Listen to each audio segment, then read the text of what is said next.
નડિયાદ શહેરના મુખ્ય બધિર વિદ્યાલયમાંથી 3 મહિના પહેલા દાહોદના ધાનપુર તાલુકાના પાવ ગામના એક પરિવારનો 16 વર્ષનો સગીર ગુમ થયો હતો. જો અંગે બધિર વિદ્યાલયના સંચાલકો દ્વારા નડિયાદ પશ્ચિમ પોલીસ મથકે સગીર બાળકના અપહરણની ફરિયાદ નોંધવામાં આવી. ફરિયાદને 3 મહિના વીતી ગયા હોવા છતાં પણ મહેફિલોમાં મસ્ત તેમજ બુટલેગરો અને ભૂમાફિયાઓને છાવરનારી નડિયાદ પશ્ચિમ પોલીસે બાળકની શોધ ન કરી પોતાની નિષ્ક્રિયતા છતી કરી છે. સગીર બાળકનું શ્રમજીવી સાંગોડ પરિવાર છેલ્લા 3 મહિના દાહોદ જિલ્લાના ધાનપુર તાલુકાના પાવ ગામથી નડિયાદ 158 કિલોમીટર દૂર આવી બધિર વિદ્યાલય તેમજ નડિયાદ પશ્ચિમ પોલીસ સ્ટેશનના ધક્કા ખાઈ રહ્યો છે અને પોતાનું સંતાન મળે તે માટે પ્રયાસ કરી રહ્યા છે. પરંતુ સંચાલકો તેમજ નડિયાદ પશ્ચિમ પોલીસ દ્વારા આ મામલે કોઈ જ ગંભીરતા દાખવવામાં આવી નથી.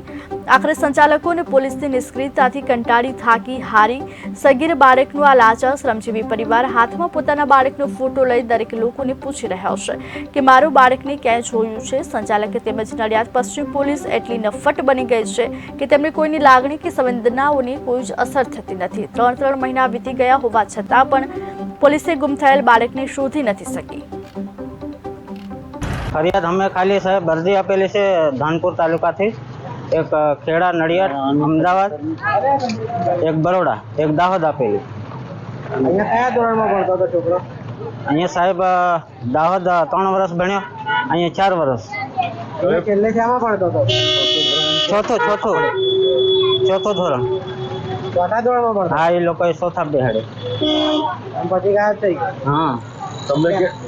તમને ક્યારે ખબર પડી તમારો છોકરો ગાયબ થઈ ગયો? એ લોકોએ ફોન કર્યો. કેટલા સમય પહેલા ફોન? ના, અમે એમને જાણ કરેલી, પહેલા બી જાણ કરેલી. અમે એ વખતે બી વી વેર ફોલોઈંગ અપ કે ભાઈ બાળક કદાચ એમને ઘરે પહોંચ્યું હોય, એના બીજા સગાને ત્યાં અમે બધે તપાસ કરી પહેલા દિવસે, બાળક ત્યાં બી નથી પહોંચ્યું ને પોલીસ હવે એમની કાર્યવાહી કરે છે. સાહેબ, સામાન્ય નિયમ આપણી જે સંસ્થા છે એનો શું કહે છે? બેઝિક નિયમ આ હાલતમાં શું ફોલોઅપ કરવાનો?